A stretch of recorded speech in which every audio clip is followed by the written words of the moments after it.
Hi folks, welcome to the MARUSAN Show. I'm Eiji Kaminaga, the 6th president of MARUSAN Toys.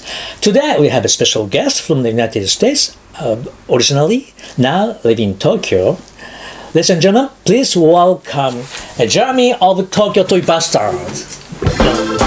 Hello everyone. Thank you for joining us today. Thank you for having me. So,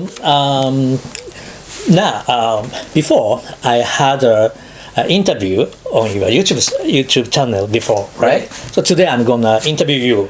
Yeah, reverse roles. So I saw your YouTube channel and you collected so many different kind toys. So I'm very curious about when, how, why you started to collect toys. Okay.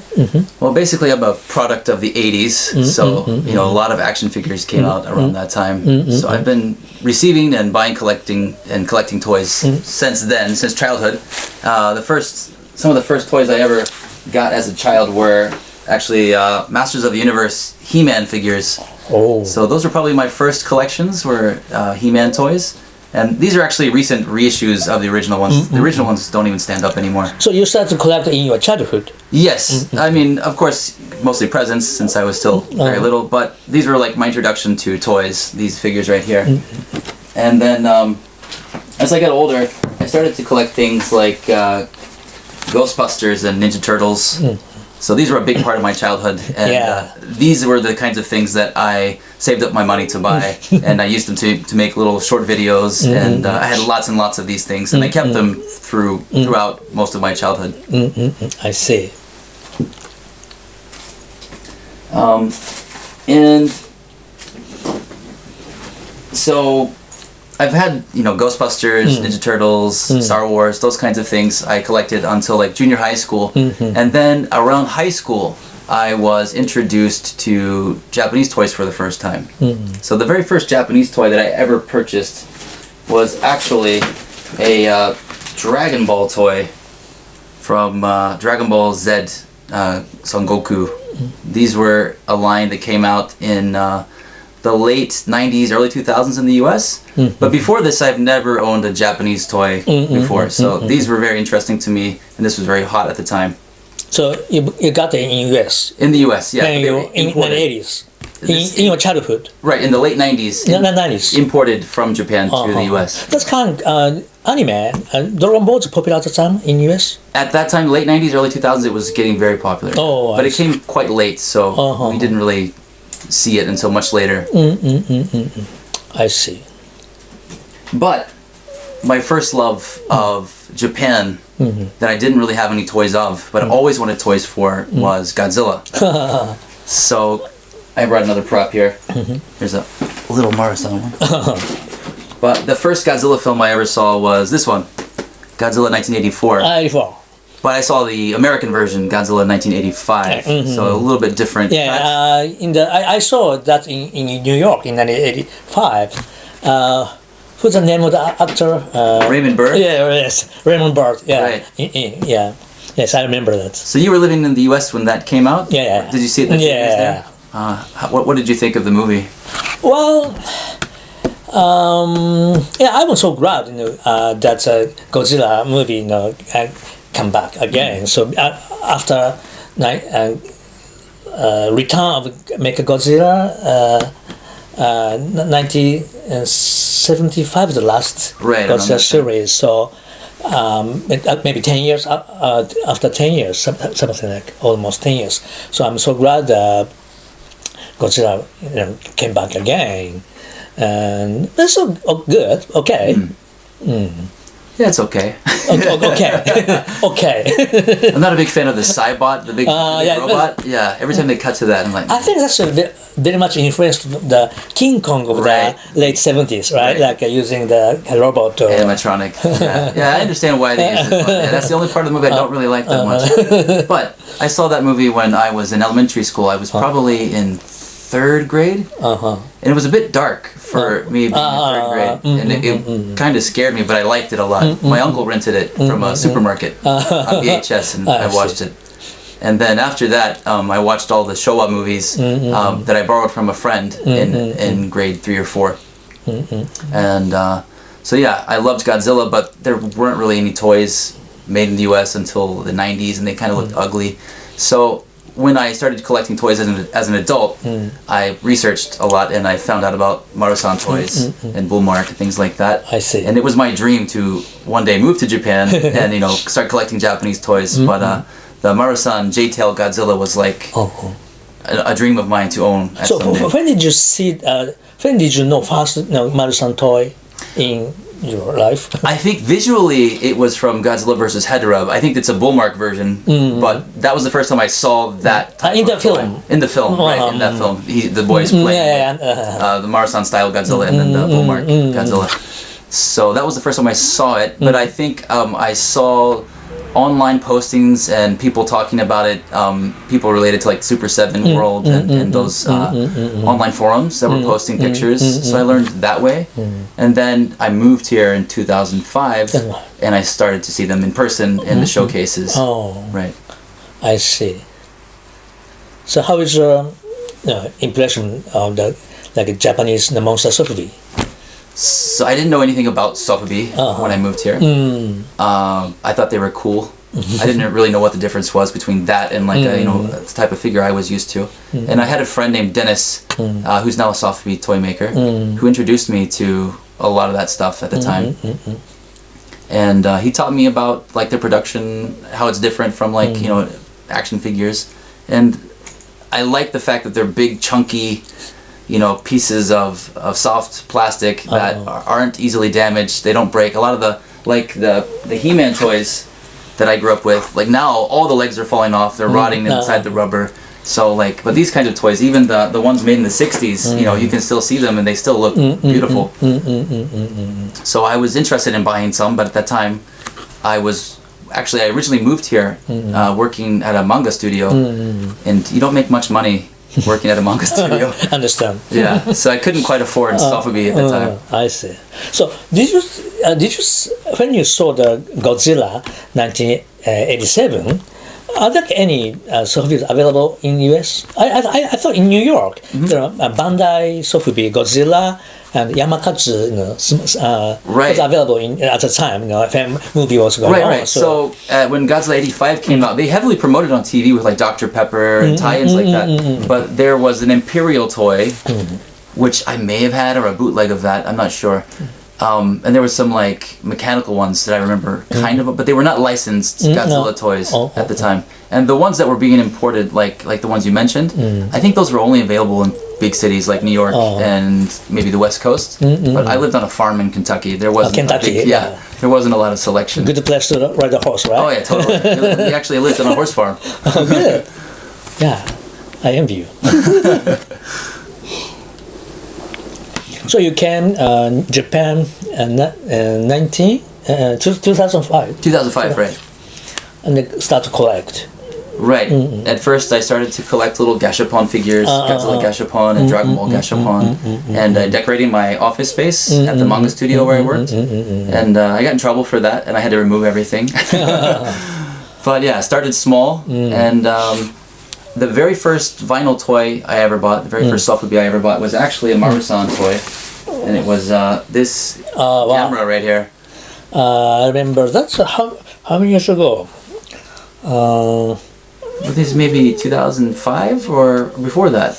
I think during the movie Gamera 3. Right. So 1999. Right. So these came out around that time. Okay. Yeah. I see. Because I know I saw the three different sculpts, but this was the one that I bought. But this painting version came maybe 2000 something. Okay. First one I made this one at the event exclusive blank version of this, and Gamera 95. This is 96. Right. And flesh color blank. This one 96 and 95 was the first product of this series. I see. I have the first and also I made another two different kind of size, same figure, but middle size, Right. small size, Right. and also Gamera 3, Right. Heisei Gamera series, and then later Showa Gamera series, Right. and the Opponents and Monsters. Right. Yeah, I have all of those. Thank you. So I heard that you were doing the kind of the music like a rock band. Yeah, you could say that. What kind? So in 2005, right after I moved here, I joined a Japanese death metal band. So, which is kind of a really extreme, loud rock. What are you doing out there? So I was a vocalist. A vocalist. Yeah. Oh. And I responded to an audition that was in a Japanese magazine looking for a vocalist. And the band was international. One member was from Tasmania and the other members were Japanese. And they were just looking for a vocalist. And I went to an audition. I tried out with some Japanese guys and I got the part. And interestingly enough, the first time I started to see Sofubi was around the time that I joined the band because they used to rehearse in Akihabara near the station. So before practice, I would go look at all the soft vinyl toys and the things around the station. How long are you doing that? I was in the band for 2 years, and we used to play live a lot in Japan. Oh, really? In Tokyo? In Tokyo, mostly in Tokyo. So, and now we have a collaboration. Right. See? So this Marusan and Tokyo Toy Bastard collaboration King Godras 450. So this was made by Jeremy. Carling was made by Jeremy. So what is the idea from? Okay, so first of all, I love the King Godras design, and I like all the classic Maruman sculpts, but this is my favorite. So I chose this one to do the collaboration. And the color I was thinking of was inspired by the toys that I grew up with. So some of the ones that I showed before. So like, if you look at like a lot of these toys from the 90s, they have a lot of bright colors, like lots of purples and blues and oranges, and things, especially in the Ghostbusters line and the Ninja Turtles line. But the biggest inspiration was actually this right here. Wow. So What's the name? This one? this is My Pet Monster. Muppet. My Pet Monster. My Pet Monster. Right. My And so Pet Monster. these were produced by American Greeting, who was a greeting cards company, and they just produced a couple of these. And yeah, these were really popular when I was in elementary school, and a lot of kids had these. But around that time, there was also another doll called My Buddy, which was the inspiration for the movie Child's Play and Chucky. Very creepy doll. This, being the monster, was actually way more cute and more appealing to me as a kid. So I had this. A lot of my friends had this. My cousin had this. This is actually one on loan to me from my friend Chris, who's in the audience over there. Thanks, Chris. He recently picked this up in the USA, and he just happened to bring it.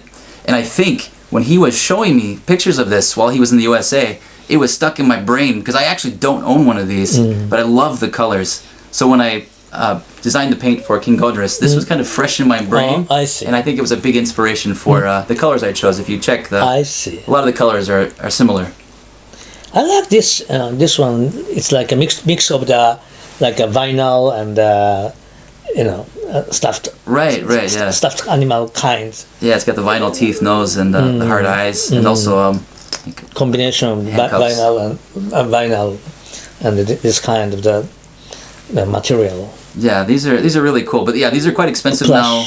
It's hard to find them in good condition since like the materials come off. But yeah, that I think that was one of the biggest inspirations as far as toys go, to the color that I chose. But basically, any toy from like the late 80s, early 90s, if you pick them up, they have this kind of like purple and blue and orange motif. Even like the GI Joe toys that came out at that time started to change their colors.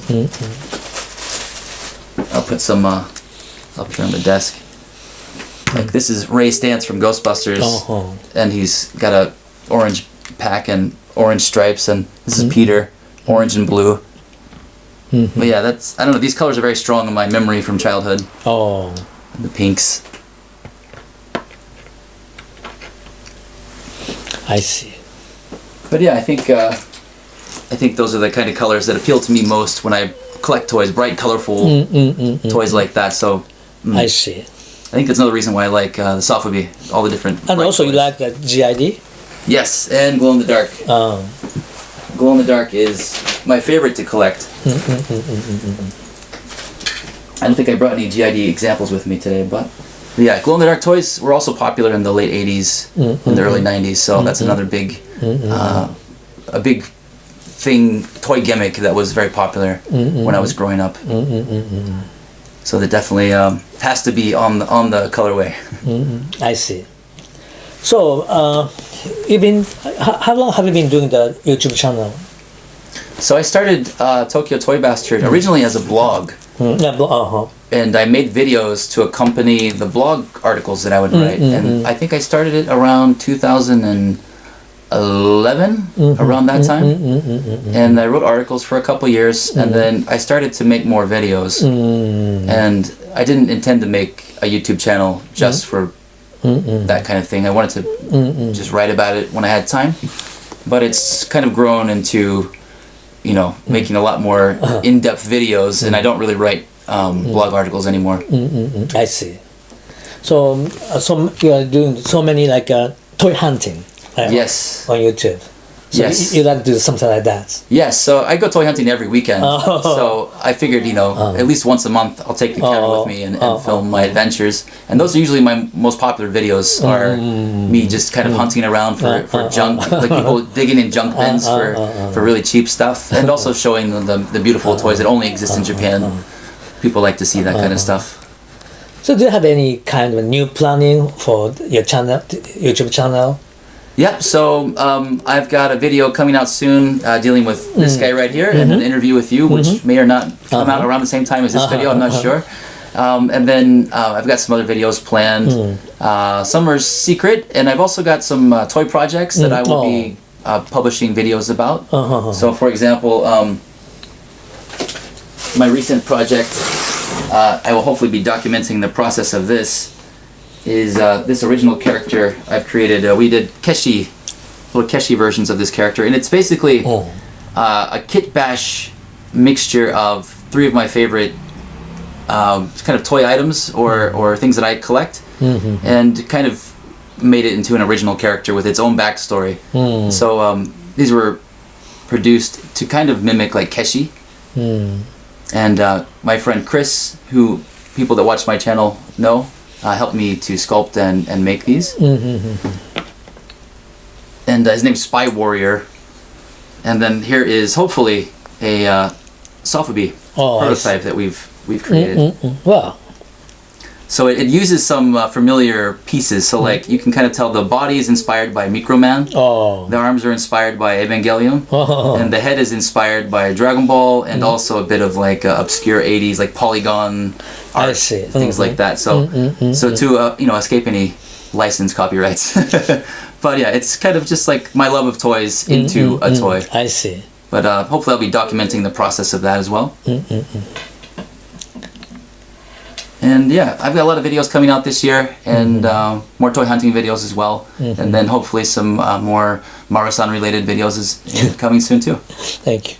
So Jeremy, what do you have right now?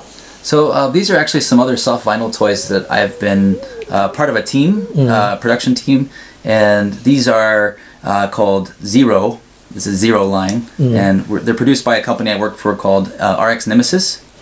And we just started about a little over a year ago, and we've made half a dozen variants of this, but there's some I've actually been more of a part of than others. Like for example, this is a collaboration we did with the New York artist Sucklord, who's famous for his kind of political and pop art versions of Star Wars action figures.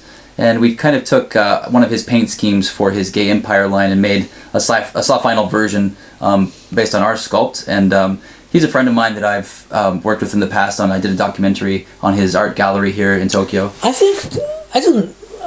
seen something like cosplay like this in New York. Yeah. 5 Points Festival. You probably saw him. That was probably him. Yeah, I've seen something. I've seen person wearing like this at the 5 Points Festival. Yeah, he's usually at 5 Point Festival or those kinds of places. I see. Maybe he kind of started the action figure, like the art action figure bootleg toy scene was kind of started by him in the early 2000s. And then this is another variation that we did. That's kind of inspired a little bit like Kamen Rider inspired, and also it's got a different head sculpt. You can see same body, but the color on this was inspired by the old anime Bubblegum Crisis, and like I produced all the scarves for these. So these were two projects that I had a bit more of a hand in, but these are all designed by my friend Steven, and we were putting out new stuff. But yeah, these are basically his design, and I have some input on these, but they're fun to produce. But yeah, hopefully this year I'll have my first original soft vinyl toy out later this year. But you can see the colors are very similar. Oh, I Yes. understand. Yeah. How about this one? Oh yeah, so I wanted to point out too, so I didn't talk about it, but when I moved to Japan, I was collecting Dragon Ball and Godzilla, and one of the shops that I went into not really knowing what to find was a shop called Toy Cats. It's not there anymore, and one of the owner of the place is my friend Ishii-san, and he's a big fan of Microman, and so I have a big Microman collection. I don't collect Transformers or anything like that, but these are kind of the origin of Transformers, or the Microman line. But I like these simplistic, like things that are cassette tapes, or things that transform into like a bike, transforms into a cassette tape. It's very easy to transform. Whereas like the full-size figures, I just want to break it and throw it in the trash because it's too difficult for me to transform one. But I like the simple stuff. But if you notice, this is a Spy Magician from the 1970s. This is, I think this might be a reissue. But if you notice, like the original design that I made, the chest is almost the same as the Spy Magician. So inspired by toys that I actually love. I see. Yeah. But I think a lot of Americans know this line as Micronauts in the US, but they didn't release Spy Magician outside of Japan. It's one of my favorite designs. These are only available in US at the time? These were only available in Japan. Japan. Yeah, I see. yeah. But the other versions that have like a different type of chest plate, I don't think I have any. We're available in the US I see. under a different name. But these were only sold in Japan. So yeah, I like this design a lot. He's got kind of interesting proportions, and the whoops, I fired the missile 3 different times just by touching it. This actually, he didn't come with this bike, but he matches it very well. I know you like bikes, so. Actually, I'm not familiar with the Transformer Microman, but it's actually turned to cassette tape. Right. Yeah, it turns into cassette tape. Wow. This is actually the reissued version. The original one was, I can't remember if it was translucent or not. Actually, pop that out. I haven't transformed this in probably 5 years. Wow.